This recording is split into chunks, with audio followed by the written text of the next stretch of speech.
Assalamualaikum warahmatullahi wabarakatuh dan selamat pagi ya menjelang siang begitu ya. Ya, di kesempatan kali ini mungkin saya ingin berbagi sedikit ya, mungkin ya kiranya kayak perjalanan awal saya yang masuk ke dalam dunia bioinformatika, khususnya dari sudut pandang seorang mahasiswa ilmu komputer. Jadi ini mungkin lebih ke kayak personal journey aja gitu kali ya. Tadi mungkin beberapa materi yang komprehensif ya udah dijelaskan juga sama Pak Faru cukup banyak gitu ya. Nah, judul presentasi ini itu My First Step into Bioinformatics as a Computer Science Student ya. Jadi cerita yang akan saya sampaikan ini adalah sebuah perspektif orang komputer yang mungkin pelan-pelan ya belajar memahami biologi lewat data dan komputasi gitu ya teman-teman. Jadi di sini saya akan banyak cerita nih tentang bagaimana proses data, algoritma dan modeling yang akhirnya itu nanti bisa bertemu dengan biologi dan bagaimana proses belajarnya itu nanti akan membentuk arah riset saya sampai sekarang gitu ya. Jadi yang tadi saya disclaimer, presentasi ini tuh sifatnya personal journey sekaligus pengantar reflektif ya. Jadi slide-nya jadi nggak begitu banyak ya, tapi mudah-mudahan bisa memberikan gambaran buat teman-teman terutama yang mungkin berasal dari latar belakang komputasi gitu ya, tentang bagaimana sih cara masuk dan beradaptasi di dunia bioinformatika. Nah, sebelum masuk ke materi yang lebih teknis, saya izin memperkenalkan diri sedikit ya. Nama saya Taufik Rizaldi, mungkin teman-teman bisa panggil saya Said aja ya gitu ya. Saat ini saya adalah mahasiswa Magister Ilmu Komputer di Institut Pertanian Bogor University sejak tahun 2024 dengan dukungan beasiswa BIM LPDP. Kalau untuk kesehariannya sendiri ngetesis ya, juga ongoing research sekarang ya, dan juga saat ini diamanahkan juga membantu sebagai ini ya asisten praktikum teaching assistant pada dua mata kuliah. Yang pertama teori dan aplikasi bioinformatika di S2 Ilmu Komputer dan juga praktikum pemrograman bioinformatika di program studi S1 Bioinformatika IPB University. Untuk minat riset saya sendiri bioinformatika, AI, machine learning, deep learning khususnya pada penerapan metode komputasi gitu ya untuk permasalahan biologis. Untuk topik tesis yang sedang saya kerjakan sendiri ini eh, prediksi interaksi drug target gitu ya untuk inhibitor bisa ular jadi ya menggunakan pendekatan AI ya rekayasa fitur dan transfer learning. Jadi penelitian saya ini dikerjakan di bawah bimbingan Prof. Wisnu, Bapak Dr. Toto dan Bapak Dr. Fajar Sofiantoro. Nah, kalau bicara soal motivasi awal ya masuk ke dalam bioinformatika, sebenarnya ini tuh berangkat dari riset saya yang sebelumnya pada waktu S1 dulu ya. Jadi skripsi saya ini waktu pas S1 itu fokusnya ke klasifikasi citra X-ray paru untuk COVID menggunakan deep learning ya. Jadi penelitian S1 saya ini banyak bekerja di ranah computer vision, mulai dari processing citra, image enhancement, sampai training model deep learning. Nah, waktu itu tuh saya tuh mulai menyadari satu hal penting ya. Performa model itu kan tidak hanya ditentukan oleh arsitektur yang dipakai, tetapi sangat bergantung pada kualitas data dan cara kita memprosesnya. Dari pengalaman ini sendiri, saya mulai ada semacam pertanyaan gitu ya ke diri sendiri barangkali ya. Kalau pendekatan machine learning dan deep learning itu bisa membantu domain medis gitu ya. Jadi apakah pendekatan yang sama juga bisa diterapkan ke data biologis-biologis yang lain yang tadi yang sudah dimention sama Pak Paru juga ya. Ada banyak sekali data-data biologis yang mungkin kita bisa eksplorasi dan perkembangannya sendiri itu sudah sangat signifikan gitu ya dengan pendekatan omics ini gitu ya. Nah, dari situ mulai ada nih ketertarikan saya di bidang bioinformatika. Bedanya kalau di citra medis ini kan datanya kan berupa gambar gitu ya. Nah, di bioinformatika itu tadi banyak sekali ya datanya berupa sequence DNA, protein dan juga ada interaksi dari biologi gitu ya.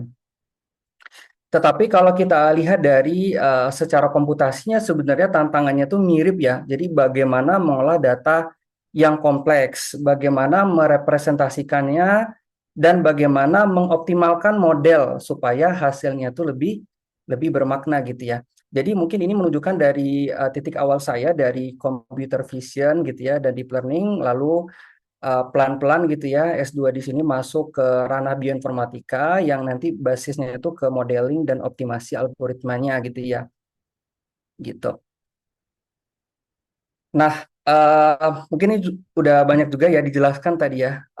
Karena saya berasal dari latar belakang Ilkom gitu ya, jadi sebenarnya itu saya lebih akrab dengan datanya yang dalam bentuk angka gitu ya, tabel atau sistem komputer. Jadi waktu saya mulai masuk ke dalam dunia bioinformatika itu tuh saya baru menyadari bahwa rupanya biologi yang dewasa kini itu sudah sangat berbasis data gitu ya.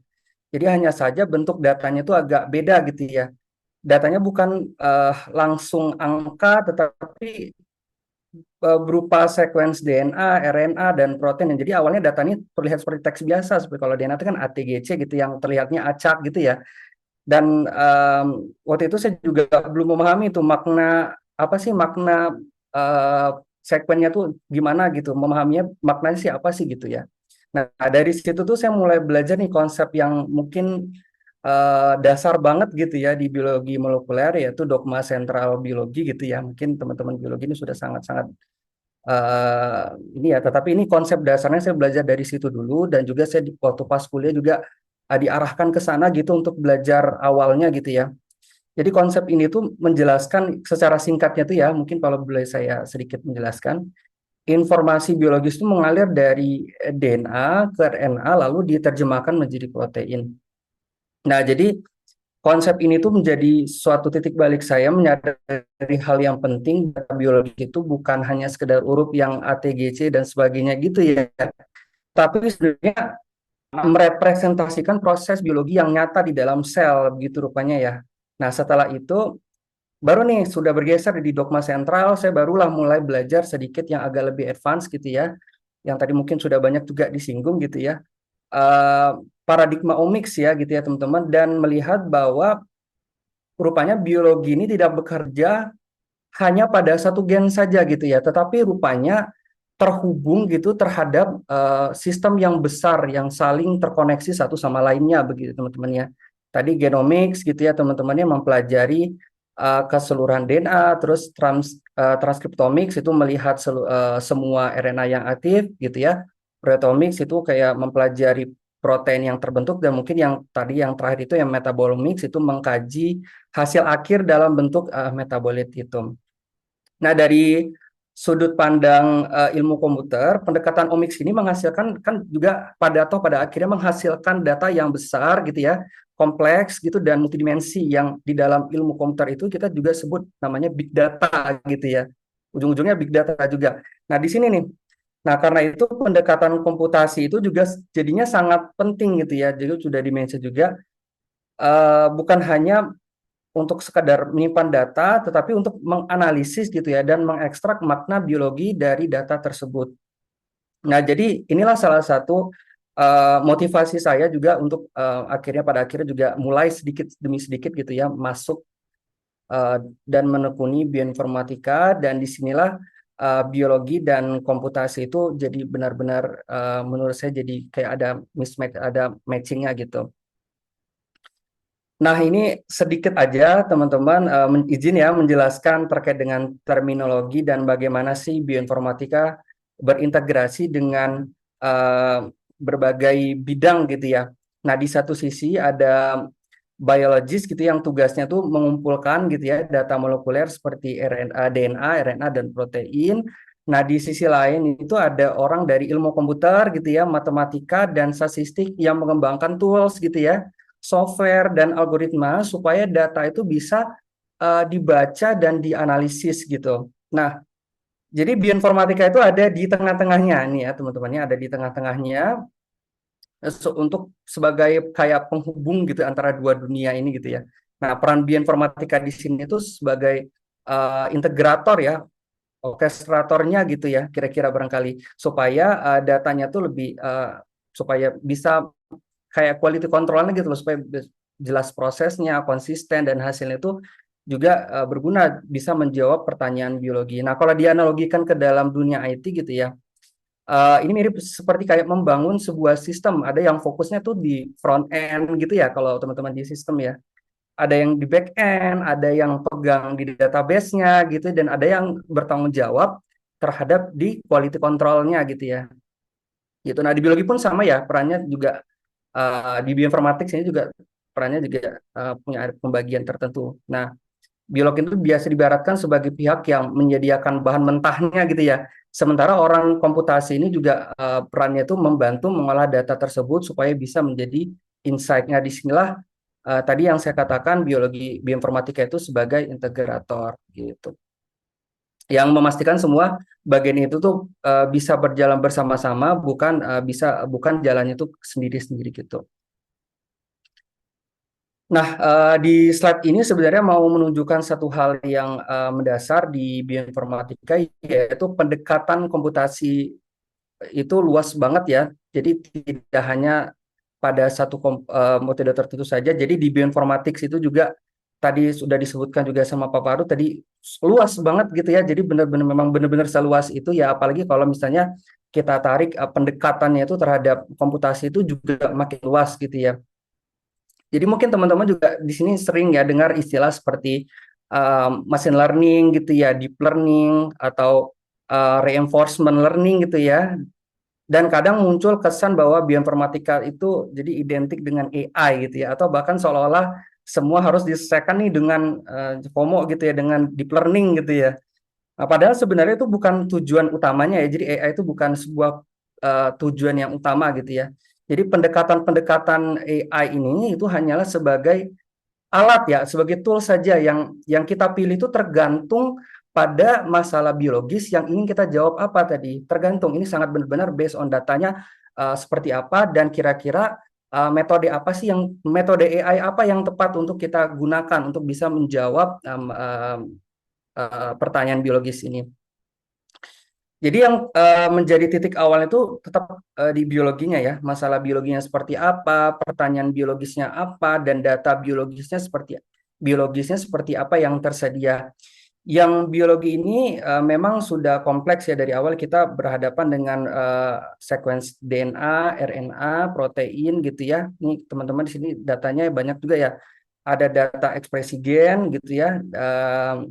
Gambar medis yang mungkin tadi yang di deskripsi saya gitu ya, dan data senyawa kimia yang lain. Nah, dari sudut pandang Ilkom sendiri, semua itu bisa kita lihat sebagai data dengan struktur tertentu. Ada yang bentuknya tuh sequence, ada yang bentuknya tuh graph, ada yang bentuknya tuh matriks gitu ya, dan ada juga yang berbentuk citra. Nah, dari sudut pandang biologi, data-data ini tidak bisa tidak bisa diperlakukan sembarang gitu ya. Tidak bisa langsung, oh data ini kita langsung masukkan ke dalam model gitu, nggak bisa gitu ya. Jadi tentunya setiap data-data biologis ini punya makna biologis dan konteks eksperimen yang berbeda-beda. Jadi inilah mengapa di bioinformatika itu kita tidak hanya fokus pada model dan algoritmanya saja ya, tetapi harus memahami apa arti biologi dari data tersebut. Nah, mungkin di sisi kanan slide ini ya ditampilkan contoh jenis-jenis ya kalau di dalam paper ini ya, contoh-contoh jenis masalah biologi yang mungkin trennya dihadapi gitu ya, seperti analisis sequence gitu ya, terus prediksi struktur, yang prediksi fungsi, single cell analisis hingga integrasi multiomics yang tadi disinggung juga tadi. Kalau ditarik ke konsep dasarnya, sebenarnya banyak dari permasalahan itu sebenarnya masih berkaitan dengan alur informasi biologis yang tadi kita jelaskan ya, dogma sentral biologi itu tadi ya. Jadi intinya balik lagi ke sana gitu, pemahamannya gitu yang mulai dari DNA ke RNA ke protein lalu berujung pada fungsi biologis. Nah, disinilah peran pendekatan komputasi dan AI menjadi relevan, bukan untuk menggantikan pemahaman biologinya, tapi untuk membantu menangani kompleksitas data gitu ya, menemukan pola dan mempercepat proses analisisnya. Nah, ketika pendekatan manual atau eksperimen langsung itu sudah menjadi tidak efisien, nanti dijelaskan sedikit contoh risetnya. Jadi AI di bioinformatika itu seharusnya dipahami sebagai alat bantu ya yang digunakan secara kontekstual gitu ya, berbasis data biologis dan berorientasi pada pertanyaan biologis, bukan sebagai tujuan akhir itu sendiri gitu ya.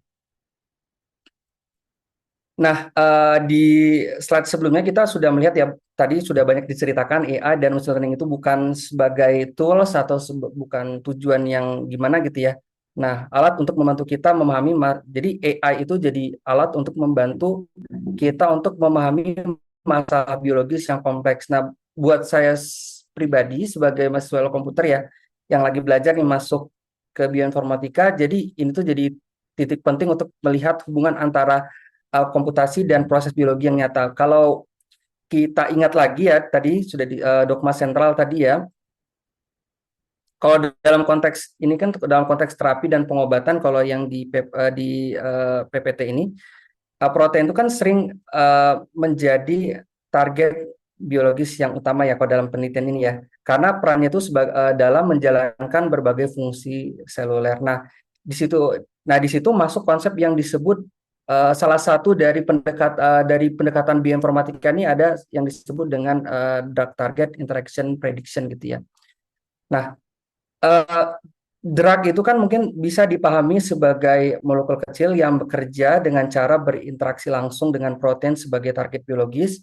Jadi dia itu nanti menempel sementara gitu ya, bikin perubahan fungsi lalu dilepas lagi. Nah, di ilustrasi yang di sebelah kiri ini yang di atas, nah proses ini digambarkan ya sebagai lock and key gitu ya. Nah, ada drug, ada protein target, lalu drugnya itu berikatan dengan binding site. Nah, dari situ fungsi protein itu bisa berubah. Misalnya tadi ada yang diharapkan itu mungkinnya menghambat gitu ya, misalnya dalam hal ini gitu ya. Dan akhirnya muncul efek biologis yang mungkin kita harapkan gitu ya untuk dari drug itu sendiri.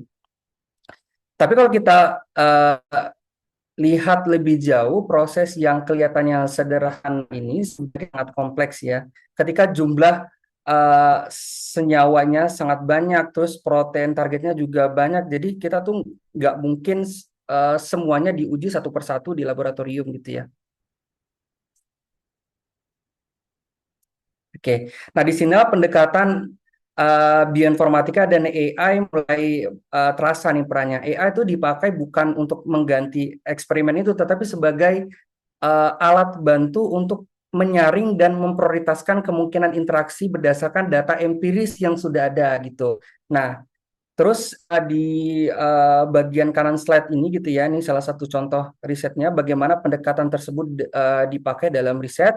Dalam praktiknya drug itu memang sudah tersedia datanya dalam bentuk smiles gitu ya. Jadi salah satu representasi data drug gitu ya, dan protein dalam bentuk sekuen FASTA yang mungkin teman-teman juga sudah tahu ya, yang merupakan salah satu format standar di dalam data biologi gitu ya. Dari representasi inilah drug dan protein kemudian diolah lebih lanjut, diekstraksi menjadi fitur dan dipelajari oleh model machine learning untuk memfilter kandidat senyawa gitu ya.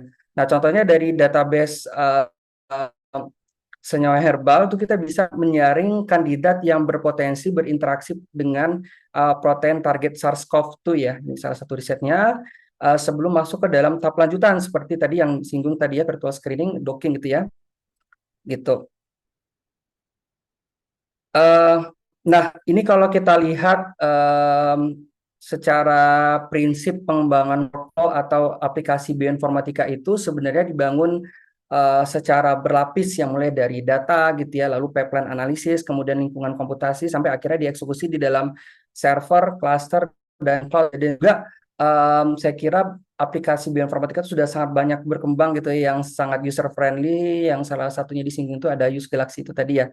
Nah, pendekatan seperti itu biasanya dipakai kalau kita mau sistem bioinformatika tuh yang kompleks gitu ya, yang betul-betul reusable, dan itu tuh dibahas cukup lengkap di dalam paper ini gitu ya. Mungkin silakan teman-teman bisa citate daripada paper ini gitu ya.